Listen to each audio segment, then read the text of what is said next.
ঘৰত পানী নাই হেল্ল' গুৱাহাটী 2 ঘণ্টাকে কাৰেণ্ট যায় হেল্ল' গুৱাহাটী কতো ওলবা নৰা ভাই কুকুৰে আহে খেদি বাগৰে বাগৰে মহে কামৰে থাপৰে মৰৰ ৰাতি 100 টকাত 1 বাল্টিং পানী দি যায় খোজ কৰিলে গা ধুবলে কোনো উপায় নাই হেল্ল' গুৱাহাটী কি যে দুৰ্গতি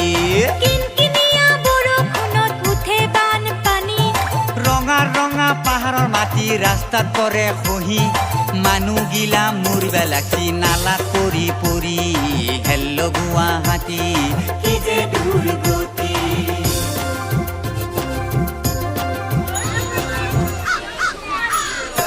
গুৱাহাটীৰ দুৰ্গতি আৰু নকমে ভাই জৰে তৰে মানুহ আহি আছে ঠাচা খাই পাহাৰতো